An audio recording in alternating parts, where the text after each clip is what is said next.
भरी दोपहर राज्य में शनिवार का बाजार लगा हुआ था, जहां लोग रोजमर्रा की खरीदारी में व्यस्त थे। और तभी वहां ढोल पीटते हुए एक उद्घोषक बादशाह का संदेशा ले आया। सुनो सुनो सुनो, बादशाह अकबर का संदेशा है कि राज्य का कोई भी व्यक्ति अगर दरबार आके उनके बताए हुए व्यक्ति का दिमाग पढ़ के बताएगा तो उसे इनाम में 500 सोने की अशर्फियां दी जाएंगी। तो सभी दिमाग पढ़ने वाले आज शाम तक दरबार पधारे। ये सुन भीड़ में खड़े ज्योतिष, जादूगर और अन्य कलाकार तो जैसे खुशी से फूले नहीं समा पाए और अपना काम छोड़ तुरंत दरबार की ओर तेजी से दौड़े।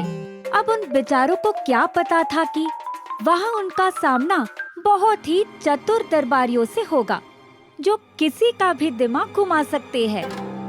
कुछ देर बाद दरबार के बाहर विद्वानों की लंबी कतार लग गई और एक एक कर सारे भीतर जाके बादशाह के बताए हुए व्यक्ति का दिमाग पढ़ने की कोशिश करने लगे।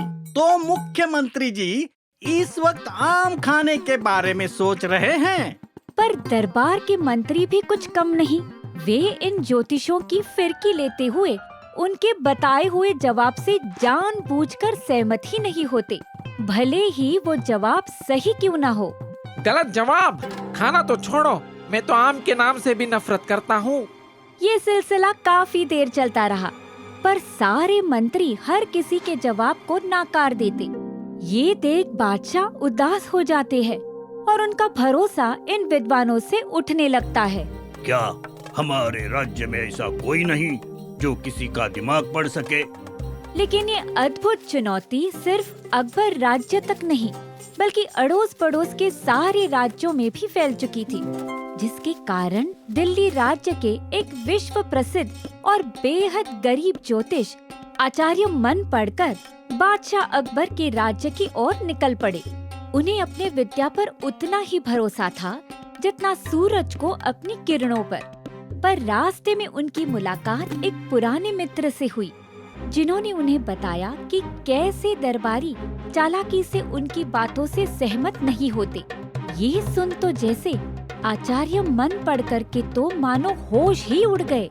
तभी उन्होंने सोचा कि क्यों ना दरबार जाने से पहले एक बार बीरबल से इस समस्या के बारे में चर्चा की जाए। फिर क्या, कुछ देर बाद वो बीरबल के घर आ पहुँचे। राजा बीरबल प्रणाम। मैं आचार्य मन पढ़कर यहाँ बादशाह के दिमाग पढ़ने की चुनौती स्वीकारने आया हूँ। प्रणाम आचार्य जी, पर आप महल की जगह यहाँ कैसे? कहीं आपने पता गलत तो नहीं पढ़ लिया? आचार्य ने बीरबल को सारी बातें समझाई, जिससे सुन बीरबल को थोड़ा संकोच हुआ और वे इस बारे में सोचने लगे। जिसे देख आचार्य बोले, क्यों राजा बीरबल, आप यही सोच रहे हो ना कि क्या पता शायद सचमुच दरबारियों का मन कोई पढ़ न पाया तो? ये सुन तो बीरबल एकदम चौंक गए और उन्हें आचार्य जी के हुनर पर विश्वास हो गया। वाह आचार्य जी, मान गए, आपका हुनर तो लाजवाब है। धन्यवाद राजा बीरबल।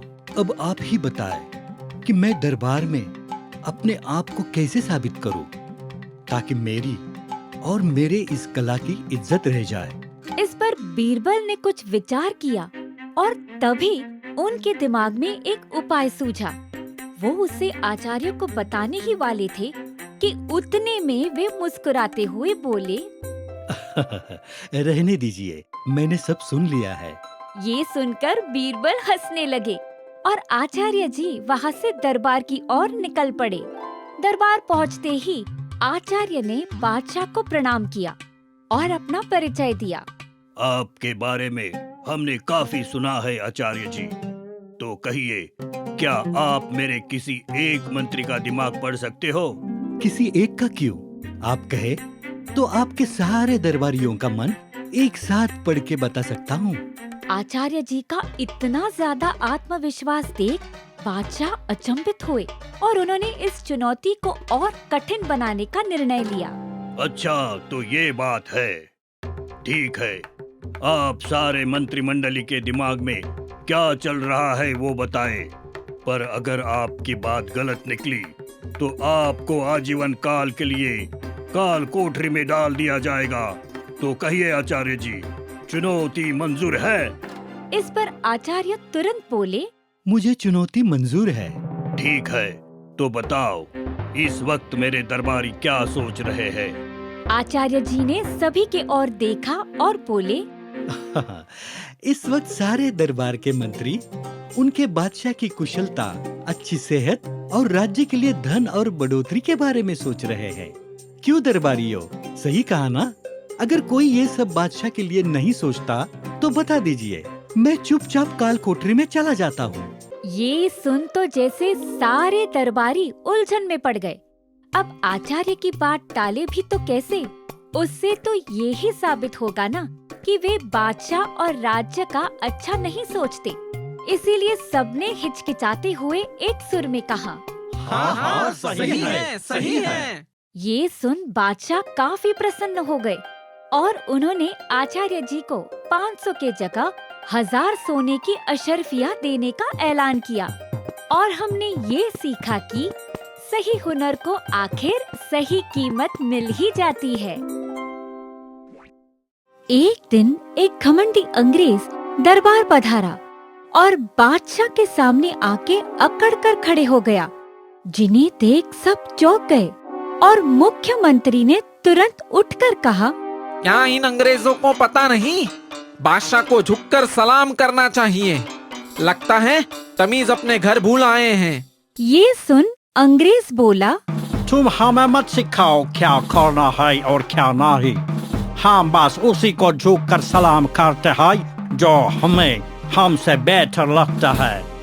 शुक्र मनाओ, हमारे यहाँ मेहमानों का सम्मान किया जाता है, वरना अब तक तुम्हें तुम्हारी इस बदतमीजी की सजा मिल चुकी होती।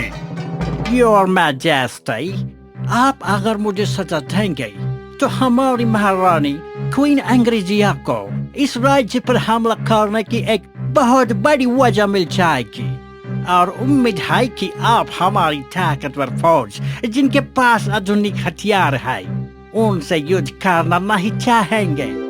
हैं? ये युद्ध की धमकियां हमें मत देना।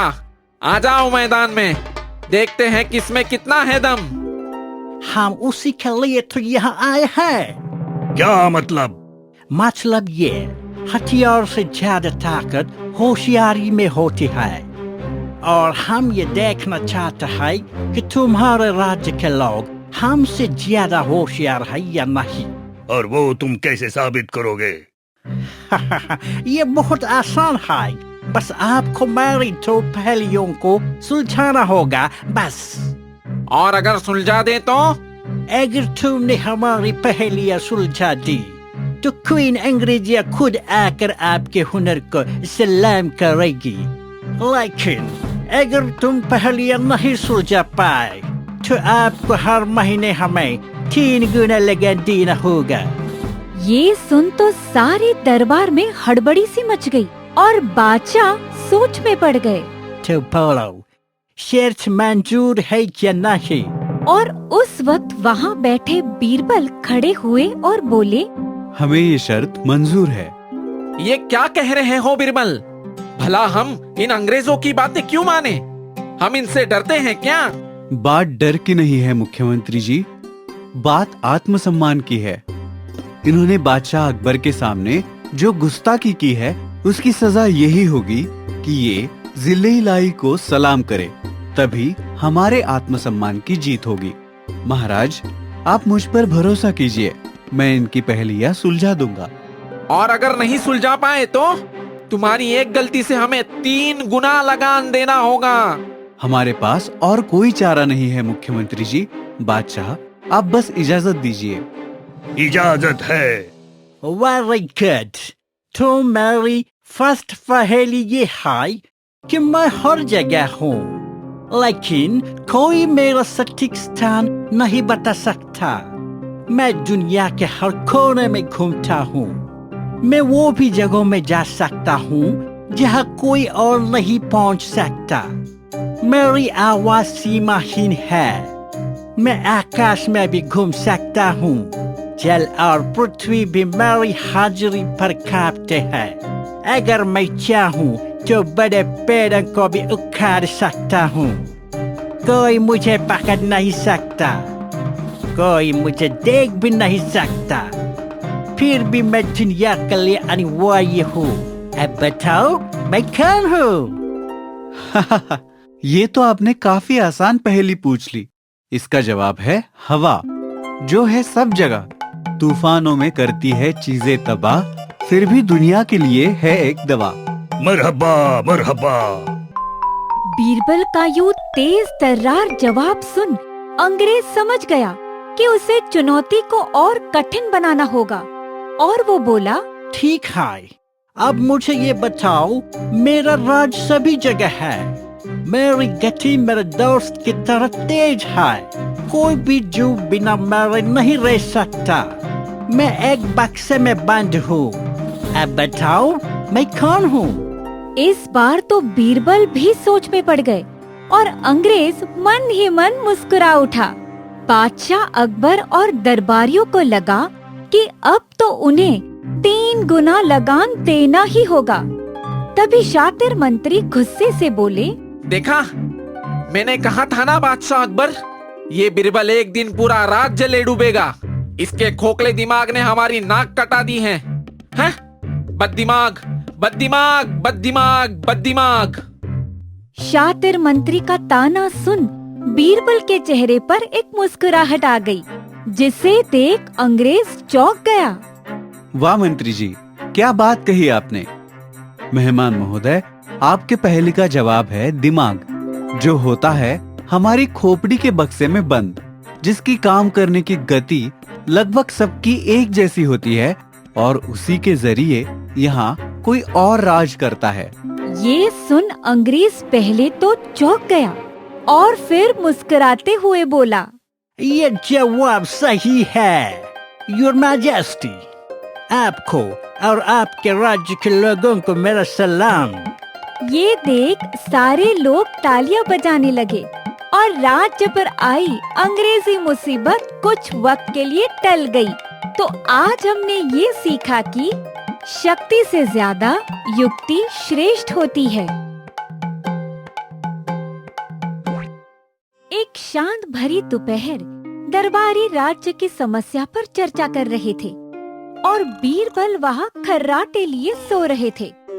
उसी वक्त वहाँ श्रीलंका देश के एक राजदूत श्री अटापट्टू ने कदम रखा और बादशाह को हाथ जोड़कर नमस्कार किया। अकबर बादशाह की जय हो। ओ अटापट्टू, कहो आज यहाँ कैसे आना हुआ? वो दरअसल मैं हमारे राजा श्री लंकेश्वर धने का एक संदेश देने आया हूँ। कृपया आप इसे पढ़ें। बादशाह ने जब उस संदेश को पढ़ा तो उनकी हंसी निकल पड़ी। ये देख सारे दरबारी भी दंग रह गए। क्षमा चाहता हूँ बादशाह, पर क्या हम जान सकते हैं कि उस खत में ऐसा क्या लिखा है जिसे पढ़ के आप यूँ हंसी के ठहाके लगाने लगे? कहीं कोई हाथी और चींटी के चुटकुले तो नहीं? चुटकुला नहीं, गाजर दिया है श्री लंकेश्वर धने ने। गाजर? मैं कुछ समझा नहीं बादशाह महान। वो दरअसल श्री लंकेश्वर धने हमारे बहुत अच्छे मित्र हैं। जब हम उनसे आखिरी बार मिले थे तब वाह बादशाह अकबर वाह, राज्य तुम्हारा बहुत सुंदर है, पर हमारा राज्य जीतना नहीं। मैं नहीं मानता, हमारा राज्य ज्यादा सुंदर है और यहाँ के लोग तुम्हारे लोगों के मुकाबले ज्यादा होशियार भी है। अगर ये बात है तो फिर मुझे साबित करना ही होगा कि तुम्हारे लोगों की होशियारी मेरे सामने नहीं चलेगी। ठीक है, हमें ये चुनौती मंजूर है। तुम जब चाहो तब हमारे लोगों का इम्तिहान ले सकते हो। पर अगर तुम ये चुनौती हार गए तो फिर हम अपने मूंछें मुंडवा देंगे। बिना मूंछों के बादशाह कैसे लगेंगे, ये सोचकर दरबारी सर खुजाने लगे। और तभी बादशाह बोले, अब हमारी शान तुम सबके हाथों में है। जैसे कि इस खत में लिखा है, हमें श्रीलंकेश्वर धने के पास चलते फिरते गाजर भेजने होंगे। चलते फिरते गाजर, ये कैसे मुमकिन है? गाजर तो जमीन के अंदर होते हैं ना, और इतने मजबूती से गड़े हुए होते हैं कि चलना फिरना तो छोड़ो, वो तो हिलते डुलते भी नहीं हैं। हम जानते हैं, पर हमें किसी भी हाल में ये शर्त जीतनी होगी। अगर मैं ये शर्त हार गया तो मेरी तो सिर्फ मूंछें जाएगी, तुम सबकी तो मैं दाढ़ी और सर दोनों मुंडवा दूंगा। ये सुन तो सब चिंतित हो गए और एक साथ एक सुर में चिल्लाए, बीरबल! हाँ, कौन, क्या, कब, कैसे? कुछ क्षणों में बादशाह ने बीरबल को सारी बात समझाई, जिसे सुन बीरबल सोच में पड़ गए और बोले, ये क्या? क्षमा चाहता हूँ महाराज, ये मुमकिन नहीं होगा। हम इंसान एक दूसरे को चुनौती दे सकते हैं, प्रकृति को नहीं। ये क्या कह रहे हो बीरबल? ये सिर्फ बादशाह के मूंछों का नहीं, राज्य के इज्जत का भी सवाल है। बीरबल बेचारा तो इस बार फंस गया था। काफी सोच विचार के बाद भी उन्हें इसका हल मिल नहीं रहा था। इस बार उन्होंने हार मान ही ली, जिसे देख बादशाह भी चौंक गए और आटापट्टू ने अपनी झोली से उस तरह निकालते हुए कहा, तो बादशाह अकबर, शर्त के अनुसार अब आपके मूंछें काट कर अपने साथ लेकर जाता हूँ। ये सुन बादशाह पसीना पसीना हो गए। उनकी मूंछें उनकी शान थी, जिसकी अब बलि चढ़ने वाली थी। वहाँ खड़े बीरबल ने अपना सिर नीचे झुका लिया, लेकिन तब उनके दिमाग की बत्ती जली। रुको अटापट्टू जी, मुझे चलते फिरते गाजरों का पता लग चुका है। ये सुन अटापट्टू रुके और बादशाह समेत सभी दरबारियों ने राहत की सांस ली। हाँ, बस आप मुझे कुछ दिनों का वक्त दीजिए, मैं स्वयं आपके पास चलते फिरते गाजर भिजवा दूंगा। ठीक है, लेकिन अगर कुछ दिनों में आप गाजर नहीं भेज सके तो बादशाह के मूंछें भेज देना। ये कहकर अटापट्टू वहाँ से निकल गए और बीरबल तुरंत वहाँ से दौड़ भागे। बड़ा अजीब व्यक्ति है ये। बाहर आते ही बीरबल ने तुरंत 4 लकड़ी के डब्बे मंगवाए। फिर उन्होंने उन डब्बों में काली मिट्टी भरवाई और फिर खाद डालने के बाद उसमें उन्होंने गाजर के बीज बोए। कुछ दिन बीत गए और उसमें से अच्छी खासी गाजर की फसल उगने लगी। वाह बीरबल, तुमने तो अच्छी फसल उगाई है। वो तो ठीक है बादशाह, पर ये गाजर चल कहाँ रहे हैं? वे तो वही हैं। रुको जरा, सब्र करो। फिर बीरबल ने सीटी बजाई और वहाँ आ पड़ी एक बैलगाड़ी। फिर उनके इशारे पर कुछ सेवकों ने उन लकड़ी के डब्बे को गाड़ी पर लाद दिया, जिससे वे एक खेत समान लगने लगे। महाराज, अब ये गाजर लंका पधारने के लिए तैयार है। उन्हें भी तो पता चले हमारे राज्य के लोग अपनी बुद्धि से किसी भी चुनौती को पार कर सकते हैं। वाह बीरबल, तुमने हमारी मूंछें ही नहीं, नाक कटने से भी बचा लिया। तुम लाजवाब हो, बल्कि तुम पुरुष ही नहीं, महापुरुष हो। बादशाह ने फिर गाजर रथ को लंका ले जाने का हुक्म दिया और कुछ दिन बाद जब खाली रथ लौटी तो उसमें एक और खत था। जब बादशाह ने उसे पढ़ा तो वो फिर हंसने लगे। अब क्या हुआ महाराज? श्रीलंकेश्वर धने का खत है। उन्होंने हमारे राज्य के लोगों की होशियारी को स्वीकार लिया है और लिखा है, अगली बार गाजर के साथ मूली और ककड़ी भी भेजना। ये सुन सब हंस पड़े और हमने ये सीखा कि सही युक्ति लगाकर मुश्किल से मुश्किल पहेली भी सुलझाई जा सकती है।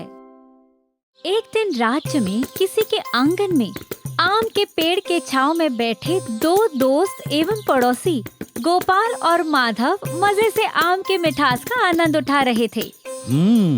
इस बार तो आम बड़े अच्छे पके हैं। पके क्यों ना भला, मैंने इतने सालों से इस पेड़ को बड़े प्यार से बड़ा जो किया है। तुमने बड़ा किया? ये कब हुआ भाई? सब जानते हैं इस पेड़ को मैंने बोया और बड़ा किया है। अरे वाह वाह वाह, बड़े आए पेड़ बढ़ाने वाले। ये पेड़ सिर्फ मेरी वजह से यहाँ है, तुम्हारा इस पर कोई हक नहीं है। फिर क्या, उनके आंगन से सटे इस आम के पेड़ पर अधिकार किसका है? इस पर दोनों में गंभीर बहस होने लगी। बहस इतनी बढ़ गई कि दोनों हाथापाई पर उतर आए और तभी वहाँ से गुजर रहे कुछ सिपाहियों ने उन्हें देखा और शांति भंग करने के जुर्म में उन्हें गिरफ्तार कर लिया। कुछ देर बाद दोनों को हथकड़ी पहनाकर बीरबल के सामने पेश किया गया, जो उन्हें तुरंत पहचान गए। अरे गोपाल, माधव, भाई साहब, ये किस लाइन में आ गए आप? फिर क्या, उन दोनों ने बीरबल के सामने अपना अपना पक्ष रखते हुए उनके आंगन में उगे आम के पेड़ पर अपना अपना हक जताया, जिसे सुन बीरबल बोले, ये मामला तो काफी उलझा हुआ लगता है। अब तुम दोनों में से उस पेड़ का असली मालिक कौन है, उसका पता लगाना तो बहुत मुश्किल है। कोई मुश्किल नहीं है बीरबल, उसका असली मालिक मैं हूँ। अरे तुमने बोल दिया और हम मान ले। इसकी बात पर यकीन मत करना बीरबल, उस पेड़ का असली मालिक मैं हूँ। इसी बात पर उन दोनों में दोबारा बहस होने लगी, जिसे देख बीरबल सोचने लगे। वैसे तो ये दोनों पढ़े लिखे समझदार नागरिक है, तो इन्हें इतनी सी बात पर काल कोठरी में डालना सही नहीं होगा, परंतु मुझे इस गुत्थी को भी सुलझाना होगा, ताकि ये दोनों क्रोध में आकर अपना और अपने परिवार का भविष्य खराब ना कर दे। अरे अरे, शांत हो जाओ तुम दोनों। आम के पेड़ का असली मालिक कौन है, उसका फैसला आज रात तक हो जाएगा। वो कैसे? वो तो आज रात को ही पता चलेगा। ये कहकर बीरबल ने उन्हें रात को चांद निकलने के बाद आने को कहा और फिर उन्हें जाने को कहा। फिर क्या, बीरबल के कहे अनुसार चांद निकलते ही वे दोनों अपने आंगन में उस विवादित आम के पेड़ के पास आ पहुँचे। ये फैसला मेरे ही पक्ष में जाएगा, बस तुम देख लेना। जीत सच्चाई की होगी, तुम भी देख लेना। और उसी वक्त बीरबल भी वहाँ पधारे और उनके साथ था धार धार कुलाड़ी लिए एक लक्कड़धारा, जिसे देख गोपाल और माधव बहुत चौंक गए। ये कौन है बीरबल? ये है लाला लप्पू लक्कड़हारा। मैं इसे तुम्हारा फैसला करने के लिए लाया हूँ। क्या मतलब? देखो, मैंने अंततः निष्कर्ष निकाला है कि पेड़ पर आप दोनों का हक है, परंतु अब जब तुम दोनों इसके स्वादिष्ट आमों का मजा एक साथ नहीं लेना चाहते, तो बेहतर होगा कि हम इस पेड़ के 2 टुकड़े कर इसके आम और लकड़ियों को तुम दोनों में बराबर बांट दे। इसे सुन तो माधव खुश हो गया, परंतु गोपाल की आंखें दुख से नम हो गई और वो बोला, क्षमा चाहता हूँ बीरबल, पर मुझे ये निर्णय स्वीकार नहीं है। इस पेड़ को काटने से अच्छा मैं आपसे ये विनती करूंगा कि आप इसे माधव को ही दीजिए। मैंने बचपन से इस पेड़ का ख्याल रखा है, और तो और इसे मेरी माँ की सुनहरी यादें भी जुड़ी हुई है। बचपन में जब शरारत करता तो अपनी माँ से बचने के लिए इसी पेड़ की डालियों पर चढ़ जाता। वे इसी पेड़ से आम तोड़कर मेरे लिए आमरस बनाती और इसी पेड़ की डाली से हमारे घर का चूल्हा भी जलता था। इस पेड़ की छांव मुझे मेरी माँ की आंचल की याद दिलाती है, तो मैं इसे कटा कैसे देख सकता हूँ? आप कृपया इसे माधव को ही दीजिए, बस इसे काटिए मत। इस बात को सुन बीरबल समझ गए कि पेड़ का असली मालिक गोपाल ही है, क्योंकि उसकी सच्ची भावनाएं इससे जुड़ी हुई है। और वो बोले, बस कर पगले, रुलाएगा क्या? तुम्हारी बातों से ये साफ हो गया है कि ये पेड़ तुम्हारा है, ना कि माधव का। ये सुन माधव का सिर भी शर्म से झुक गया और वो बोला, मुझे माफ कर दो गोपाल, आम की मिठास ने मेरे मन को बहका दिया था। तुम सही हो, ये पेड़ तुम्हारा ही है। तो ठीक है, फैसला हो गया। गोपाल, आज से तुम आम खाओ और माधव तुम गुठलियां गिनो। ये सुन सभी हंस पड़े और हमने ये सीखा कि पौधों का उद्देश्य केवल अभिलाषाओं को पूरा करने नहीं होता है, वे इसलिए बढ़ते हैं क्योंकि किसी ने उन पर प्रयास किया। एक दिन दरबार में एक सैनिक पसीने से लथपथ दौड़ता चिल्लाता हुआ आया, भागो, शेर शेर शेर! ये सुन तो दरबार में हड़कंप मच गया और लोगों के पसीने छूट गए। कहाँ कहाँ है शेर? जल्दी बोलो बोलो। खामोश हो जाओ सब। और तुम सैनिक, कहाँ है शेर? और तभी सैनिक ने कांपते हुए दरवाजे की ओर इशारा किया और कुछ लोग एक पिंजरे में कैद एक शेर को ले आए। उन लोगों ने पिंजरे को नीचे रखा और उनके साथ आए एक शख्स ने कहा, बादशाह अकबर सलामत रहे। मैं हूँ शमशेदपुर के बादशाह सुलेमान शमसुद्दीन का वजीर शम्मी शिम शिम शर्मिलाउद्दीन। ओ, तो शमसुद्दीन ने तुम्हें यहाँ भेजा है। कहो, शम्मी शिम शिम शर्मिलाउद्दीन यहाँ कैसे शाना हुआ? मेरा मतलब आना हुआ। वो पिछली बार हमारे बादशाह की मुलाकात आपके एक और मित्र से हुई और उन्होंने बताया कैसे आपके राज्य के लोग बेहद होशियार हैं। इसलिए हमारे बादशाह ने आपके लिए एक पहेली भेजी है। कैसी पहेली? ज्यादा कुछ नहीं, ये शेर देख रहे हैं आप? दरअसल ये शेर नकली है। क्या नकली है? हैं? वो तो हम उसे देखकर ही समझ गए थे। आगे बताइए। बस आप में से किसी एक बुद्धिमान व्यक्ति को इस शेर को पिंजरे से बाहर निकालना होगा। इसमें कौन सी बड़ी बात है? मैं अभी आके पिंजरा खोल कर उसे निकाल देता हूँ। नहीं नहीं, आपको शेर को बाहर निकालना तो है, पर बिना छुए। ये सुन तो सारे दरबारी अपना सिर खुजाने लगे। भला बिना छुए इस नकली शेर को इस पिंजरे से कैसे निकाला जाता है? फिर भी बादशाह को खुश करने के चक्कर में शातिर मंत्री आगे बढ़े और पिंजरे को यहाँ वहाँ से जांचने लगे।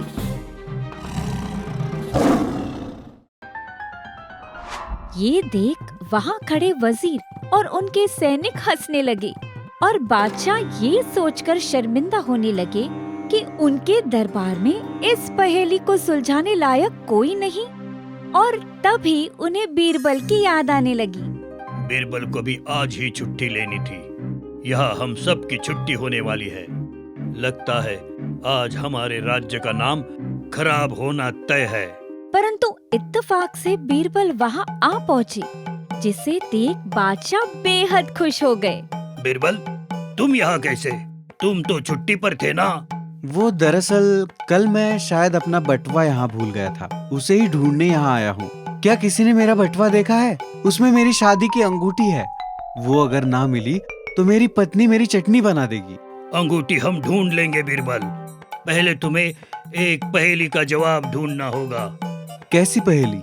बादशाह ने उन्हें सब कुछ विस्तार से बताया, जिससे सुन बीरबल बोले, ये तो आज तक की सबसे मुश्किल पहेली लगती है। मुझे नहीं लगता मैं इसे सुलझा पाऊंगा। ये सुन तो सब चौंक गए। आखिरकार बीरबल ने इतनी जल्दी हार कैसे मान ली? बस तो ये है बादशाह अकबर का दरबार।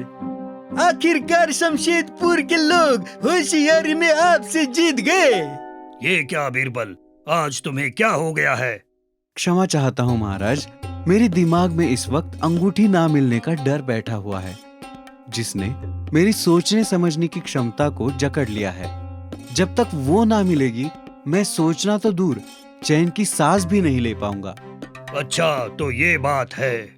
तो मेरा सभी को ये आदेश है कि अभी के अभी बीरबल के बटवे को ढूंढा जाए। फिर क्या, मंत्रियों और सैनिकों ने पूरा महल छान निकाला और आखिरकार बीरबल का बटवा एक सैनिक को किसी कोने पे पड़ा मिला, जिसे उसने आके अकबर को थमा दिया और बीरबल ने राहत की सांस ली। पर बादशाह बोले, बहुत बढ़िया, पर ये बटवा बीरबल को तब मिलेगा जब वो ये पहेली सुलझाएगा। ये सुन तो बीरबल के पसीने छूट पड़े। उनके लिए तो मानो आगे खाई और पीछे कुआं वाली स्थिति उत्पन्न हो पड़ी और वे तुरंत बोले, जी महाराज, मैं पूरी कोशिश करूंगा। फिर क्या, बीरबल उस पिंजरे में बंद शेर की ओर गए और उसे दाईं बाईं ऊपर नीचे से देखा, पर उन्हें भी समझ नहीं आ रहा था कि उस शेर को पिंजरे से कैसे निकाले।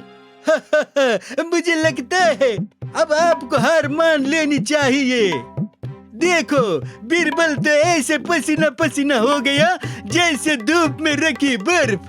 ये सुन वजीर के साथी हंसने लगे और उन्होंने अपनी जीत का जश्न मनाना शुरू कर दिया। आखिरकार अकबर और बीरबल की अक्लमंदी की हार हो चुकी थी और वजीर का ये ताना बीरबल के कानों में मानो चुभने लगा। बीरबल तो ऐसे पसीना पसीना हो गया जैसे धूप में रखी बर्फ। बीरबल पसीना पसीना, बर्फ बर्फ, पसीना पसीना। रुको सैनिकों, जल्द से जल्द जलती हुई मशाल ले आओ। ये सुन चारों सैनिक तुरंत भागे और मशाल ले आए। फिर बीरबल ने उनसे शेर के पिंजरे के इर्द गिर्द जाके खड़े होने को कहा और जैसे ही उन्होंने मशाल को शेर की मूर्ति की ओर मोड़ा, गर्मी के कारण वो पिघलने लगा क्योंकि वो मोम से बना था और कुछ देर बाद सारा मोम पिघलकर पिंजरे से बाहर आ गया, जिसका मतलब एक तरीके से ये हुआ कि शेर पिंजरे से बाहर आ चुका था। ये लो, सुलझ गई आपकी पहेली। आपने ये कहा था कि बिना छुए इस शेर को पिंजरे से बाहर लाना है, किस स्थिति में लाना है वो नहीं कहा था, तो बस आ गया पूरा मोम से बना शेर बाहर। ये देख वजीर और उनके साथी बेहद प्रभावित हुए और तालियां बजाने लगे। उनके साथ सारा दरबार भी तालियों से गूंज उठा और बादशाह ने बीरबल को अंगूठी के साथ साथ कई और गहने भी उपहार में दिए। और हमने ये सीखा कि दिमाग से सभी समस्या का हल ढूंढा जा सकता है।